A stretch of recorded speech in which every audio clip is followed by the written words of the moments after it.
Et ce matin, ce qu'on va voir ensemble, c'est quel est notre rôle à nous dans tout ça? Concrètement, OK, on déborde, mais c'est quoi notre rôle à nous? On va voir ensemble que notre rôle est plus simple qu'on pourrait le penser. Notre rôle est moins lourd qu'on pourrait le penser. Quand on pense à la mission, à annoncer l'Évangile à l'extérieur, souvent c'est intimidant. Mais on va voir comment ça se passe au début de l'Évangile de Jean, dans Jean 1. Et on a Jésus qui commence à appeler ses premiers disciples. Puis il y a quelque chose qui va se passer là qui est vraiment merveilleux, puis qui nous parle de l'Évangile et qui nous aide, nous, à comprendre quel est notre rôle dans tout ça. Alors, on va aller dans un mot de prière, puis on va écouter la lecture des Écritures. Père éternel, ce matin, on est ici pour s'arrêter. S'arrêter, reconnaître que tu es Dieu, t'élever des chants de louange, te célébrer dans nos cœurs, Seigneur. Et une des manières qu'on fait ça, Seigneur, c'est en faisant silence dans notre esprit, en mettant de côté les tracas de la semaine, les inquiétudes, les préoccupations, puis simplement en disposant nos cœurs à être réceptifs à ta parole, Seigneur. Parce que nous croyons que cette Bible, c'est toi qui l'as inspirée, c'est toi qui parles, c'est toi qui nous parle, Seigneur. Et nous croyons que ton Esprit Saint est aussi présent au milieu de nous. On croit, Seigneur, qu'il y a cette dimension spirituelle bien réelle à notre être et que toi, tu es là, que tu peux prendre, Seigneur, ta parole et la rendre encore plus vivante et personnelle dans chacune de nos vies. Alors, on te prie de venir nous parler ce matin, Seigneur, parce que nous t'écoutons. C'est en Jésus-Christ qu'on te prie. Amen. Le passage biblique de ce matin est tiré de Jean, chapitre 1, versets 35 à 51, dans la Nouvelle Édition de Genève. Jean, chapitre 1, versets 35 à 51, Nouvelle Édition de Genève.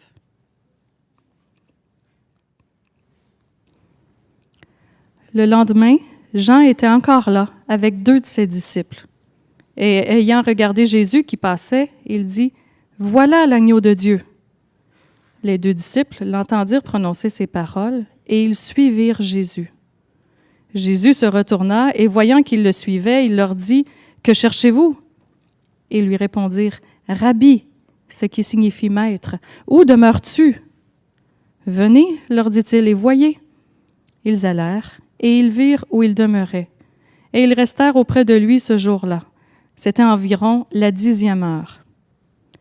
André, frère de Simon-Pierre, était l'un des 2 qui avait entendu les paroles de Jean et qui avait suivi Jésus. Ce fut lui qui rencontra le premier son frère Simon, et il lui dit « Nous avons trouvé le Messie », ce qui signifie Christ. Et il le conduisit vers Jésus. Jésus, l'ayant regardé, dit « Tu es Simon, fils de Jonas. Tu seras appelé Céphas », ce qui signifie Pierre. Le lendemain, Jésus voulut se rendre en Galilée et il rencontra Philippe. Il lui dit « Suis-moi ». Philippe était de Bethsaïda, de la ville d'André et de Pierre. Philippe rencontra Nathanaël et lui dit « Nous avons trouvé celui de qui Moïse a écrit dans la loi et dont les prophètes ont parlé, Jésus de Nazareth, fils de Joseph. » Nathanaël lui dit « Peut-il venir de Nazareth quelque chose de bon? » Philippe lui répondit « Viens et vois. » Jésus, voyant venir à lui Nathanaël, dit de lui « Voici vraiment un Israélite dans lequel il n'y a point de fraude. »« D'où me connais-tu? » lui dit Nathanaël. Jésus lui répondit « Avant que Philippe t'appelle, quand tu étais sous le figuier, je t'ai vu. » Nathanaël répondit et lui dit « Rabbi, tu es le Fils de Dieu, tu es le roi d'Israël. » Jésus lui répondit « Parce que je t'ai dit que je t'ai vu sous le figuier, tu crois. Tu verras de plus grandes choses que celles-ci. » Et il lui dit « en vérité, vous verrez désormais le ciel ouvert et les anges de Dieu monter et descendre au-dessus du Fils de l'homme. » Merci. Merci, Esther.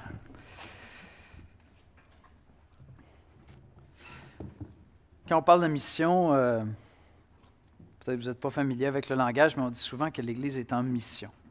En réalité, le Seigneur a dit à ses disciples, il leur a donné une grande mission, une grande commission lorsqu'il a dit « Allez, faites de toutes les nations des disciples ». Et puis plus tard, il va dire « Vous serez mes témoins à Jérusalem, dans la Samarie, dans toute la Judée et jusqu'aux extrémités de la terre. » Alors quand on parle de la mission, c'est ce mandat qui nous a été donné d'aller annoncer l'Évangile, d'aller faire des disciples. D'accord? C'est vraiment ça. L'Église a cette mission-là. C'est une des choses qui trouble un peu les gens avec l'Église. On est là, puis on veut que les gens adhèrent à la même foi que nous. On veut leur partager cela. C'est vrai. C'est vrai. Christ nous a donné cette mission-là, puis Christ est tout pour nous. C'est quoi notre rôle à nous dans la mission? Il y a 3 mots qui résument ce qu'on va voir ensemble ce matin dans le passage qui a été lu. Viens et vois. Viens et vois. Ce que je vous propose ce matin, c'est que notre rôle à nous dans la mission se résume à une seule chose. Inviter notre prochain à rencontrer Jésus-Christ. Ça, c'est notre rôle dans la mission. Notre rôle à nous, c'est de les conduire à Jésus-Christ. Puis une fois qu'on a fait ça, après ça, on peut prier. Notre travail s'arrête là. Voici comment je résumerai l'exposé de ce matin. Jésus de Nazareth est vraiment le Christ, le Sauveur du monde. Et ceux qui ont cru en lui ont une seule chose à faire: inviter leurs amis à rencontrer Jésus. C'est la seule chose qu'on a à faire. Si Jésus est vraiment le Christ, le Sauveur du monde, s'il est vraiment si extraordinaire qu'il le prétend, c'est lui qui va faire la balance du travail. On va voir ça un petit peu plus loin dans la série. On va parler du rôle de l'Esprit dans la conversion d'une personne. Quand une personne croit en Jésus, le rôle de l'Esprit. Je ne vais pas m'attarder sur ça ce matin. Ça va venir plus loin dans la série. Le Fils de Dieu vient pour sauver le monde. Quand l'Évangile de Jean commence, sur des déclarations absolument extraordinaires sur la personne de Christ, sur la personne de Jésus de Nazareth. Des 4 évangiles qu'on a, Matthieu, Marc, Luc, Jean, l'Évangile de Jean est définitivement celui qui est le plus extraordinaire dans ses déclarations. C'est celui où on peut lire littéralement que Jésus de Nazareth est le Fils de Dieu, mais qu'il est littéralement Dieu lui-même fait homme. C'est incomparable. Christ est présenté dans toute sa gloire, dans toute sa majesté. Et très, très tôt dans l'Évangile de Jean, sa mission est annoncée aussi. Qu'est-ce qu'il est venu faire sur la terre? On lit dans Jean 1 au verset 9.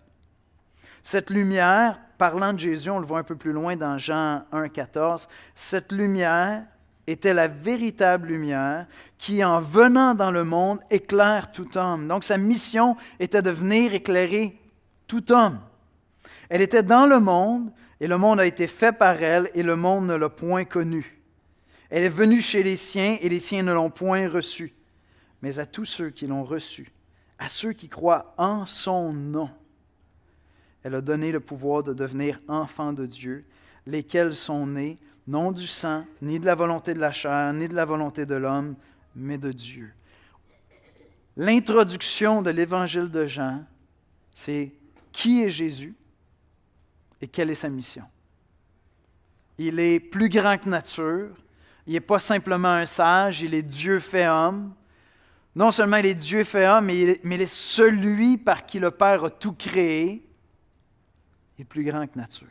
Et sa mission est de venir éclairer tous les hommes. Sa mission est de venir parmi les hommes pour les sauver. Le passage qu'on regarde, qu'Esther a lu tout à l'heure, a un sujet principal, c'est la personne de Jésus. Entre le verset 1 et le verset 51, tantôt on s'est concentré sur 35 à 51, il y a une tonne de choses qui sont déclarées sur Jésus. Des titres qui sont utilisés, des affirmations, des déclarations sur sa personne. Je vais juste les survoler, d'accord? le sujet principal de cette section-là, c'est qui est Jésus. Et il est merveilleux. Il est magnifique. Il est plus grand que nature. Il est inconcevable. Maintenant, moi, ce que je veux faire avec vous ce matin, c'est vous montrer que ce qui est dit au départ, au tout début de l'Évangile de Jean, lorsqu'il dit « Cette lumière est venue parmi les hommes, et les hommes ne l'ont point reçue, mais à ceux qui l'ont reçue et qui ont cru en son nom, il leur a été donné le pouvoir de devenir enfants de Dieu. » On a une illustration de ça en action dans la vie des premiers disciples. Puis là-dedans, on a la réponse à savoir, c'est quoi ton rôle à toi dans la mission? Viens et vois. Invite tes amis à rencontrer Jésus. Mais commençons par Jésus, brièvement quand même. Parce qu'il y a tellement de titres, on pourrait faire 10 messages juste sur tous les noms qui sont utilisés pour Jésus. Dans cette portion-là de Jean 1:1 jusqu'à Jean 1:51, il va être déclaré que Jésus est la lumière du monde, qu'il est la parole de Dieu, qu'il est l'agneau de Dieu, qu'il est le maître dans le sens qu'il est celui qui nous enseigne la vérité, qu'il est le Messie, c'est-à-dire le Christ, le Sauveur que les Juifs attendaient, celui que Moïse avait annoncé et dont tous les prophètes ont parlé.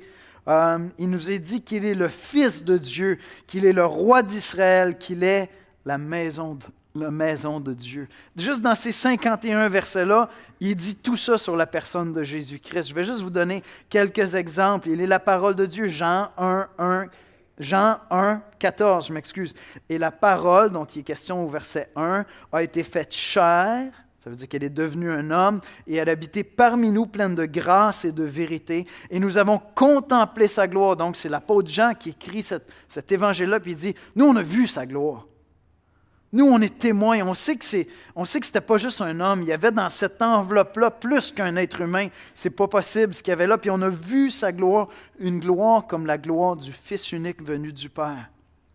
Les apôtres avaient la conviction profonde que Jésus venait de Dieu le Père. Après l'avoir côtoyé, après l'avoir entendu, après l'avoir vu faire des miracles, leur conclusion, c'est on a vu la gloire de Dieu, on a vu la gloire du Fils unique que le Père a envoyé sur la terre. Jean-Baptiste va déclarer de lui qu'il est l'agneau de Dieu au verset 29. Le lendemain, il vit Jésus venant à lui. Jean-Baptiste est un prophète. Il avait été envoyé pour préparer le chemin pour la venue de Jésus. Il va dire, « Celui-ci est l'agneau de Dieu qui ôte le péché du monde. » Jean, c'était un prophète, puis les prophètes, des fois, ils disaient des choses inspirées par Dieu qu'ils ne pouvaient eux-mêmes pas comprendre entièrement. Je pense que Jean-Baptiste a pu comprendre une partie de son vivant, mais Dieu l'a rappelé d'une manière assez violente. Il est mort décapité avant que tout se passe avec la croix, puis le sacrifice, puis la résurrection. Donc, toute cette idée-là, même l'agneau de Dieu qui ôte le péché du monde, probablement qu'il est en train de faire référence à Ésaïe 53, où il est question, Ésaïe dans l'Ancien Testament, prophétie qui annonce que le Messie va venir et qui va être comme un agneau qui va être mené à la boucherie. Il va prendre sur lui nos péchés. Mais est-ce que Jean-Baptiste saisissait tout ça? Je ne pense pas. Lui-même, il y a des moments où il dit, « OK, attends un peu, est-ce que j'ai bien compris? Est-ce que c'est vraiment toi le Messie? » Puis il envoie ses disciples poser des questions parce que là, il trouve que ça ne prend pas exactement la direction qu'il s'attendait. Et pourtant, Dieu lui a fait connaître qu'il est l'agneau de Dieu, qui ôte le péché du monde. Celui que tous les prophètes ont annoncé, que Moïse avait annoncé dans l'Ancien Testament, mais dont tous les prophètes ont parlé.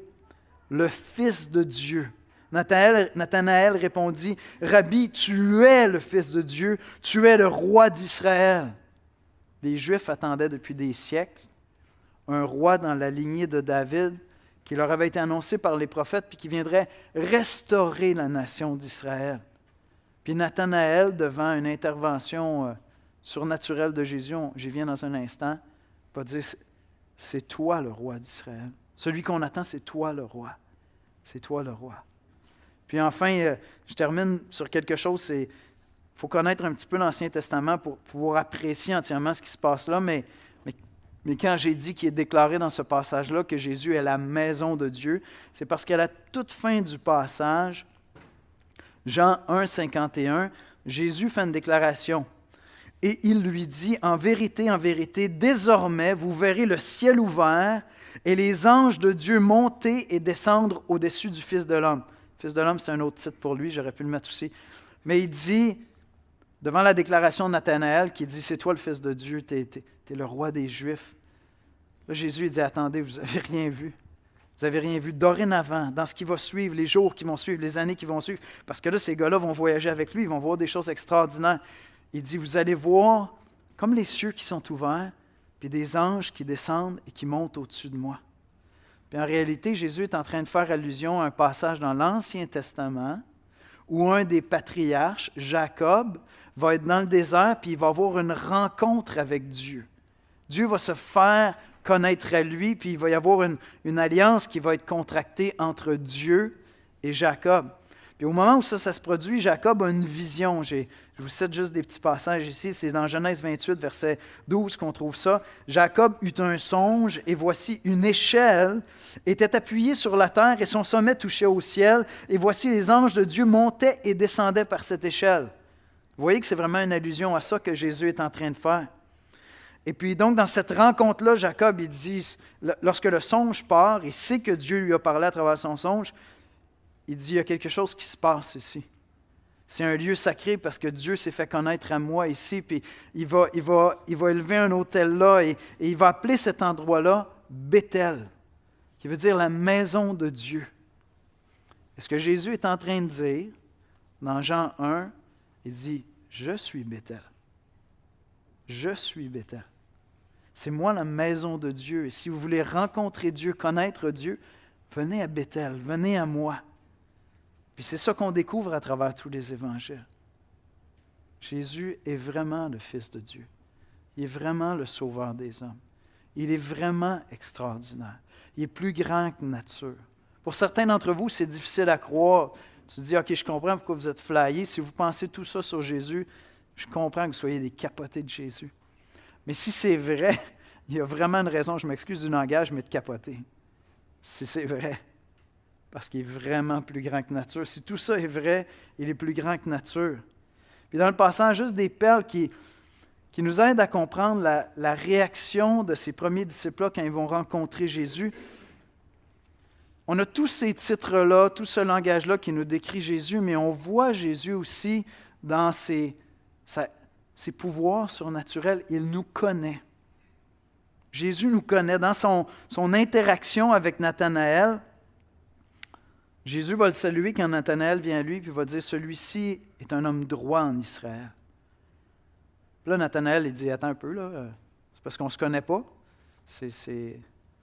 D'où tu tiens ça? » Et Jésus lui répondit au verset 48 dans le passage de ce matin, « Avant que Philippe t'appelle, quand tu étais sous le figuier, je t'ai vu. » Nathanaël lui répondit, « Rabbi, tu es le Fils de Dieu, tu es le roi d'Israël. » Je ne sais pas qu'est-ce que Nathanaël faisait en dessous de ce figuier-là, mais quand Jésus lui a dit, « Je t'ai vu », dans sa tête, il s'est dit, « Non, ce n'est pas possible que tu m'aies vu. C'est impossible que tu m'aies vu. » Puis c'est comme simple, c'est une anecdote, tu sais, qu'est-ce qui s'est passé sous le figuier, je ne sais pas.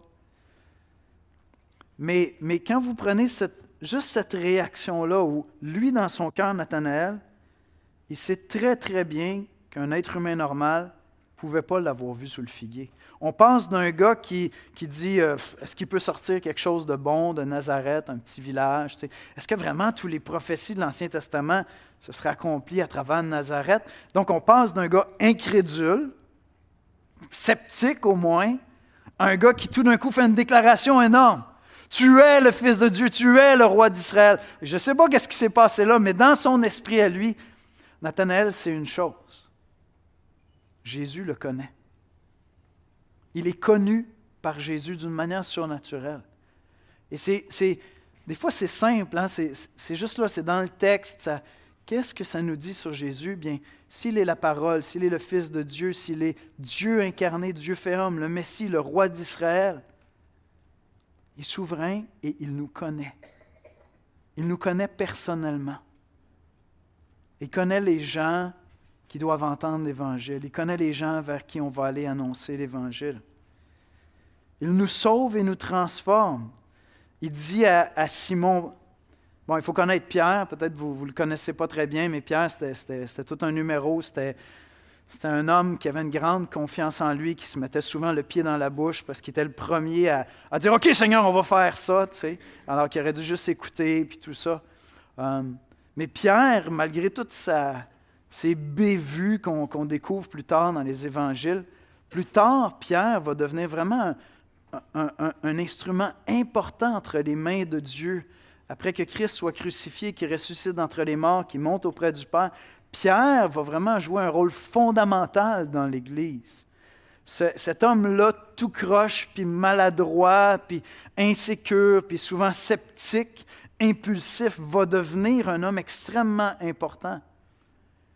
Et donc, c'est ça que Jésus fait ici lorsqu'il dit « Tu es Simon, fils de Jonas, tu seras appelé Céphas », ce qui signifie Pierre, parce que tu vas être une des pierres de touche de l'Église. Jésus nous sauve et nous transforme.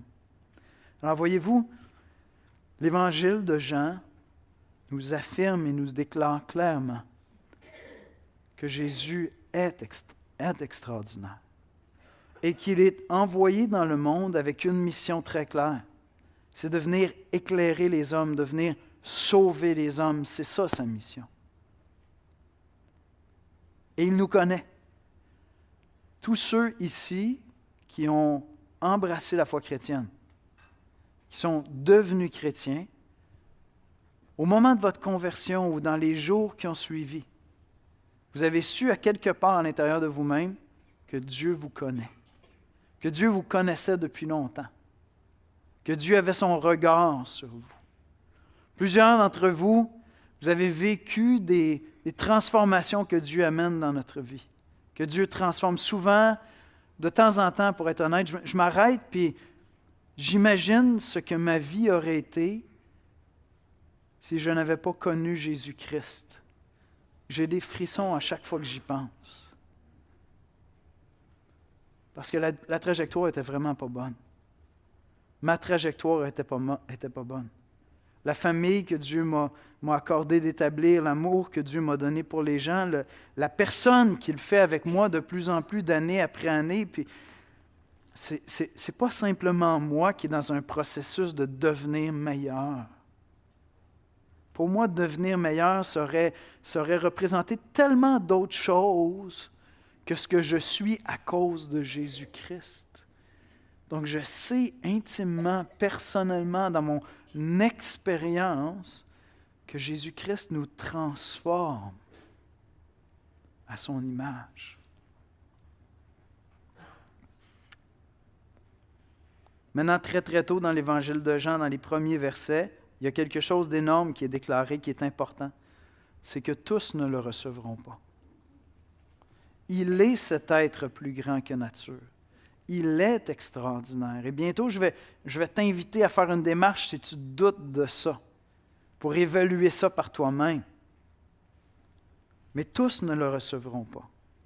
Au verset 10, parlant de Christ, cette lumière était dans le monde et le monde a été fait par elle. Il est le créateur de l'humanité, de l'univers. Et le monde ne l'a point connu. De manière plus personnelle et directe, parlant des Juifs eux-mêmes, elle est venue chez les siens, parce que c'est son peuple, le peuple d'Israël. Et les siens ne l'ont point reçu.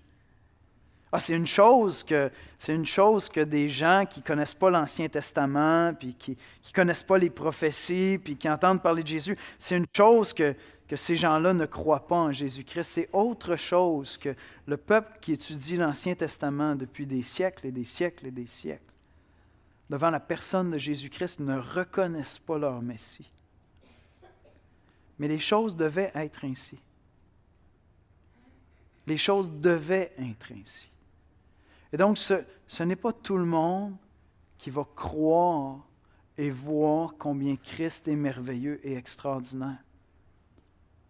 Je ne vois pas dans l'Écriture de moments où l'Église est appelée à représenter la majorité de la société. Je ne le vois pas dans la parole, je le vois juste au retour de Christ, avec une nouvelle société que Christ va établir. Mais autrement, je ne le vois pas dans les Écritures. L'Église n'est pas appelée à être la majorité de la société parce que la majorité ne vont pas le recevoir, ne vont pas croire en lui. Puis il y aurait même tout un argument pour défendre l'idée que chaque fois que l'Église semble devenir majoritaire, on sait déjà qu'on est en train de ne plus vraiment avoir l'Église. Okay? Fait que si vous voulez étudier l'histoire de l'Église, là, quand vous voyez l'Église devenir trop populaire, le christianisme dans une culture, vous savez qu'on est en train de perdre le christianisme. Et fondamentalement, les choses qui sont reprochées au christianisme à travers l'histoire de l'Église, à tout coup, ce sont des endroits où le christianisme devient majoritaire dans la culture. Fait qu'il y a, ça manque peut-être de chrétiens dans ces églises-là. D'accord? Ça manque peut-être de christianisme dans cette espèce de christianisme social-là. Tous ne le recevront pas. Mais ceux qui croient en lui sont transformés. Au verset 12 et 13.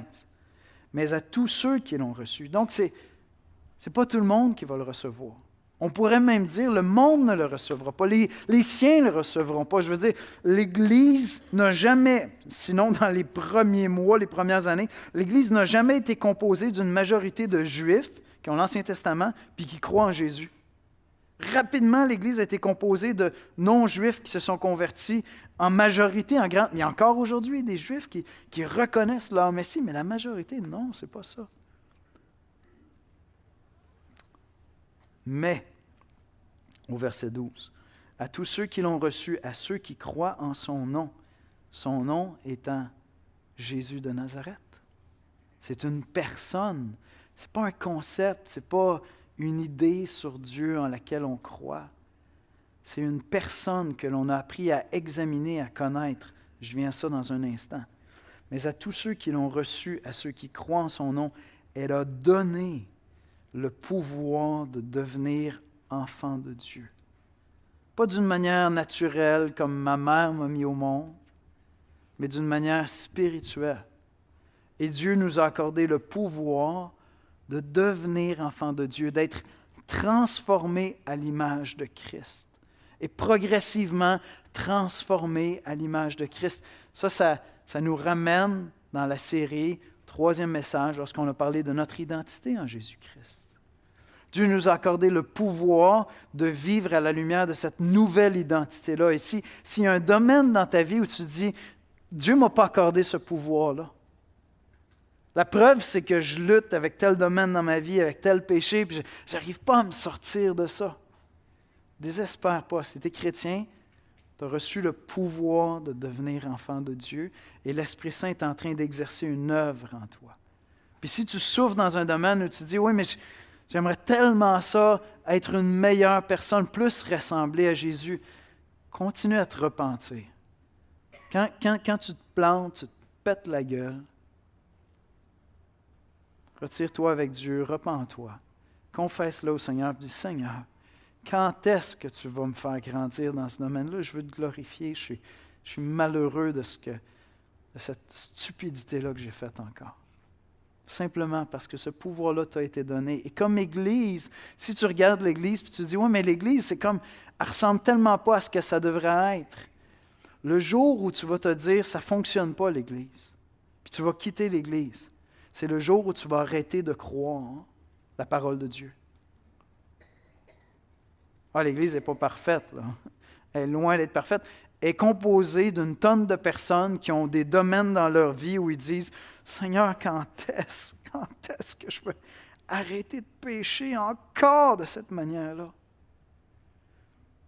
Fait que c'est sûr que si tu en mets 300-400 ensemble qui font ça, c'est pas toujours joli.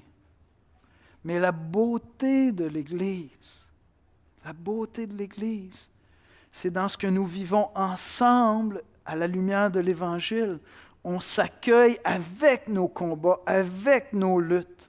On s'accueille, puis on s'aime, on prend soin les uns des autres, puis on prononce l'Évangile les uns sur les autres. Tu viens me voir, puis tu es découragé, puis au lieu de te juger, puis prendre la distance, je vais te dire, regarde, laisse-moi te redire encore l'Évangile, laisse-moi te dire combien Christ t'a aimé, laisse-moi te dire qui tu es en Jésus-Christ, laisse-moi t'aimer à travers ça. Tu n'es pas toujours aimable, mais en Jésus-Christ, je vais t'aimer, je vais t'accueillir. Le pouvoir a vraiment été donné à ceux qui l'ont reçu et qui ont cru en son nom. Et Christ le fait, il le fait dans l'Église. Si vous êtes à cette assemblée depuis des années, vous êtes témoin de ça. Puis pas cette église-ci plus qu'une autre, parce que Jésus le fait à travers ses églises. À travers ses églises. Mais si à travers les moments de doute où vous avez le goût de vous retirer, puis vous dites, je souffre tellement quand je rentre en relation avec ces gens-là, ils ne ressemblent tellement pas à Jésus. Puis si vous retournez aux Écritures, puis vous trouvez la grâce dans l'Évangile de persévérer, vous avez des dizaines et des centaines d'histoires à raconter, où vous voyez le pouvoir de Jésus-Christ pour transformer une communauté, où on apprend à s'aimer puis à s'accueillir à cause de Jésus-Christ. Maintenant, c'est quoi notre rôle dans la mission? Et je termine avec ça ce matin. On a une seule chose à faire, c'est les inviter à rencontrer Jésus. C'est comme si dans le passage de Jean 1, 35 à 51, il y a quelque chose où, quand tu le lis la première fois, tu te dis, OK, est-ce que c'est vraiment un message? Il y a un pattern qui se passe là, où André est, d'après moi, avec Jean, mais Jean ne se nomme pas, c'est lui l'auteur de la lettre, fait qu'il ne se nomme jamais. D'après moi, il est avec Jean, puis là, ils sont avec Jean-Baptiste, parce qu'ils ont compris que Jean-Baptiste était vraiment un prophète. Puis là, Jésus passe, puis Jean-Baptiste, il dit, c'est lui l'agneau. Fait qu'eux autres, ils disent, bon, ben OK, merci. Tu étais là juste pour annoncer l'autre, fait que nous, on va aller suivre l'agneau. Puis là, ils vont avec lui, puis ils deviennent ses disciples. Puis là, André, en l'écoutant enseigner, puis tout ça, il dit, aïe, aïe, OK, on a vraiment trouvé le Messie. C'est vraiment lui. Celui qui avait été annoncé. Alors, qu'est-ce qu'il fait? Il s'en va chercher son frère Pierre, puis il dit, « Pierre, il faut que tu viennes rencontrer Jésus. » Puis après ça, on voit le même pattern qui se reproduit avec Philippe, qui va croiser Nathanaël, puis il va vers Nathanaël, puis il dit, « Viens, il faut que tu viennes rencontrer Jésus. Viens et vois. » Puis Nathanaël est sceptique, puis il dit, « Attends un peu, tu m'as dit qu'il venait d'où, lui? » De Nazareth. Voyons donc, ça ne concorde pas. Écoute, moi, je connais ma Bible, man. Ça ne marche pas. C'est pas Nazareth, c'est n'importe quoi, cette affaire-là. Tu sais. Il est sceptique. Tout ce que Philippe fait, c'est qu'il dit, Nathanaël, viens et vois. Viens te faire une tête là-dessus. Viens juger par toi-même. Viens le rencontrer. Fait que quand tu étudies ce passage-là, tu dis, est-ce que c'est juste une anecdote? C'est juste comme, ça s'est passé comme ça? Ou est-ce que vraiment Jean est en train de nous dire, c'est ça que les chrétiens sont appelés à faire. Viens et vois. Viens, je vais te présenter quelqu'un. Maintenant, quand on le place dans le contexte de tout ce que je vous ai dit ce matin, voyez-vous le mouvement, c'est que Dieu le Fils, celui qui est appelé la parole au début, vient parmi les hommes pour apporter la lumière, pour sauver les hommes. C'est un missionnaire qui part de la présence de son Père, qui vient marcher parmi les hommes pour sauver les hommes. Mais le monde ne le reçoit pas. Mais à ceux qui l'ont reçu. Le monde ne le reçoit pas, mais à ceux qui l'ont reçu. À ceux qui ont cru en son nom, en Jésus de Nazareth, qui ont investigué, qui ont étudié, qui ont regardé, puis ont dit, aïe, aïe, c'est vrai finalement, c'est capoté, mais c'est vrai! À ceux-là, il a donné le pouvoir de devenir enfants de Dieu. Et à ceux qui ont cru, qui ont reçu, ils ont maintenant une mission. Ils ont cru, ils ont reçu, ils sont devenus enfants de Dieu. Tout ce qu'ils vont faire, c'est qu'ils vont aller vers leurs amis. Ils vont aller vers les gens qui aiment. Parce que quand tu reçois Jésus-Christ, quand tu crois en lui, quand tu reçois cette personne-là dans ta vie, c'est pas possible que tu te dises, je voudrais surtout pas que ma famille le sache. C'est comme c'est pour moi, cette affaire. Je ne voudrais surtout pas que mes collègues le sachent. Puis là, on s'essaie, on annonce l'Évangile un peu, puis papa, tu te fais ramasser, puis mon cabochon, parle-moi plus de ça, c'est des affaires privées, je ne veux pas entendre parler de ça, tu es un flyé, tu es un capoté. Regarde ce que le christianisme a fait, tu sais, il a détruit des sociétés, puis tu vois, ils ont fait des croisades, puis là, tu es là, puis tu te dis, le christianisme, arrête, c'est n'importe quoi. C'était pas le christianisme, cette affaire-là. C'est un système politique qui servait à dominer des gens. Ça n'a rien à voir avec Jésus. Viens et vois. Viens et vois. Viens rencontrer Jésus-Christ. Donc, ce que je vous suggère, ce que je vous soumets ce matin, c'est que notre rôle à nous, ça s'arrête là. Parce que si Dieu m'a donné le pouvoir de devenir enfant de Dieu, il ne m'a pas donné le pouvoir de produire des enfants de Dieu. Si Dieu m'a donné à moi, parce que j'ai cru, puis à toi, si tu as cru, le pouvoir de devenir enfant de Dieu, il ne t'a pas donné le pouvoir de faire des petits chrétiens. ou rentrer dans la tête des gens, puis faire d'eux des chrétiens.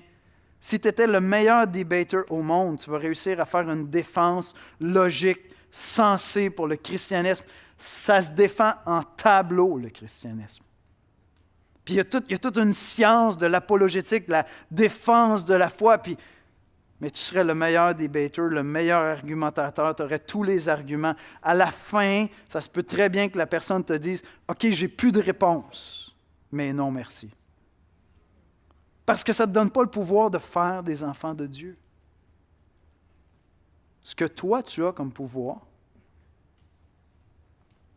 c'est de témoigner de ce que Christ a fait pour toi. C'est de témoigner de la rencontre que toi, tu as faite avec Jésus-Christ. Alors, regardez dans le passage ce qui se passe. Viens et vois, ça signifie viens puis évalue. Viens puis examine. Philippe, il dit quoi à Nathanaël? Ben, il dit, viens voir. OK, tu trouves ça malade, ça n'a pas de bon sens. Viens, viens rencontrer, puis examine la question.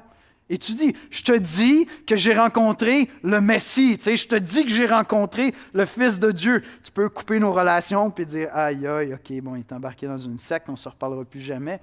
Mais je veux dire, si jusqu'ici tu pensais que j'avais une tête sur ses épaules, viens au moins examiner ce que je te dis, parce que si c'est vrai, écoute, tu le veux dans ta vie, ça n'a pas de bon sens. Viens et vois.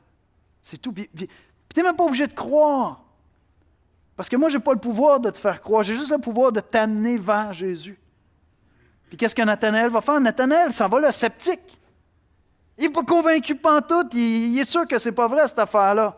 Bon, il s'est fait avoir par un autre faux messie juif, parce qu'il y en avait plein à l'époque, soit dit en passant. Fait que, aïe, mon frère, Philippe, tu t'es fait embarquer dans une niaiserie. Bon, OK, je vais aller le voir, ton Jésus, puis je vais aller te montrer que tu t'es fait avoir, tu sais.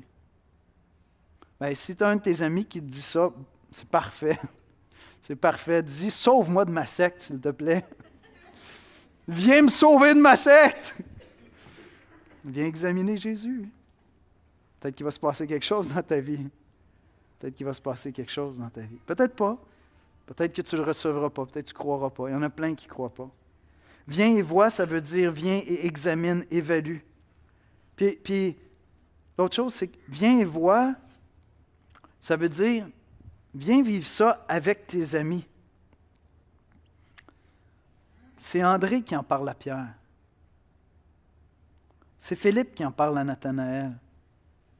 Puis les gars sont là, puis ils discutent, puis ils rencontrent, puis après ça, ils discutent de ces choses-là pour voir, oui, mais c'est complètement fou. Les gars vont passer 3 ans à se poser des questions, puis des fois, ils ont l'impression qu'ils ont compris qui il est, mais finalement, il est encore plus grand qu'on pensait. On commence l'évangile de Jean avec la conclusion, tu sais. On a vu, on a reconnu qu'il avait la gloire de Dieu, on a reconnu que c'était la parole. Mais oui, Jean, il a catché ça comme 3 ans, 4 ans, 5 ans plus tard. Au début, c'était juste par petits morceaux, il découvrait qui était Jésus. Fait que concrètement, qu'est-ce que ça veut dire? Parce que Jésus n'est plus disponible, il n'est pas en tournée. Bientôt à Longueuil, vous allez pouvoir aller le rencontrer, amener vos amis. Et puis là, qu'est-ce que ça veut dire concrètement?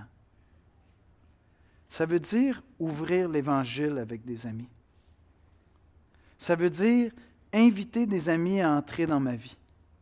Ça veut dire les inviter à manger, à questionner avec nous, à cheminer avec nous.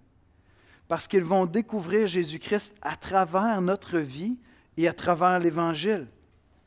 Dans Matthieu 5, Jésus dit, « Vous êtes le sel de la terre, mais si la terre perd de sa saveur, avec quoi la lui rendra-t-on?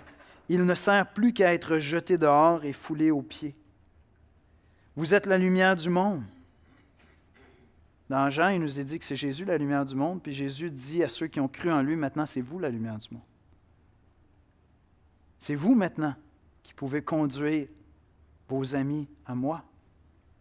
Vous êtes la lumière du monde. Une ville située sur une montagne ne peut être cachée. On n'allume pas une lampe pour la mettre sous le boisseau, mais on la met sur le chandelier et elle éclaire tous ceux qui sont dans la maison. Que votre lumière luise ainsi devant les hommes, afin qu'ils voient vos bonnes œuvres et qu'ils glorifient votre Père qui est dans les cieux.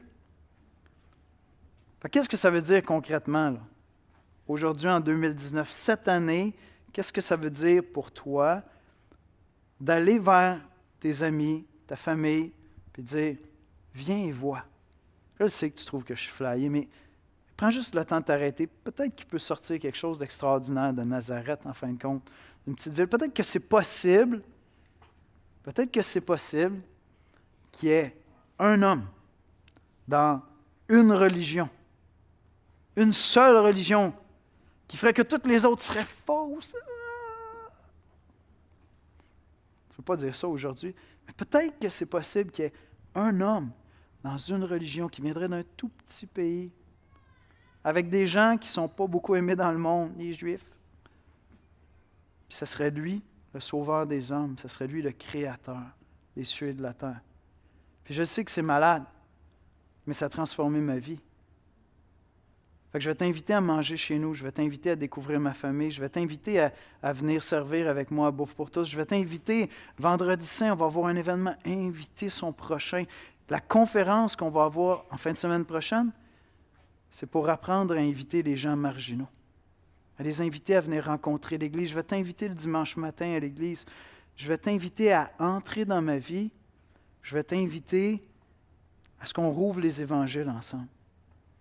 Puis tu sais quoi, je ne vais pas essayer de te changer. Parce que ce pouvoir-là, moi, je ne l'ai pas. Chaque fois que j'essaie de prendre ce pouvoir-là sur moi, ça me paralyse, j'arrête de parler de Jésus.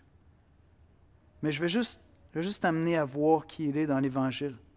Puis on va lire ensemble la Bible. Cette semaine, tu as un collègue qui te dit, tu sais, tu le sens comme qu'il est curieux, mais il ne veut pas parler de ça parce qu'il ne voudrait pas, tu vas me parler de ton affaire, puis tout ça, tu sais. Pourquoi tu ne le challengerais pas en disant, je sais que tu trouves ça weird, mais est-ce que tu savais que l'Occident a été bâti sur les valeurs chrétiennes? L'Occident a été bâti sur des valeurs chrétiennes, littéralement.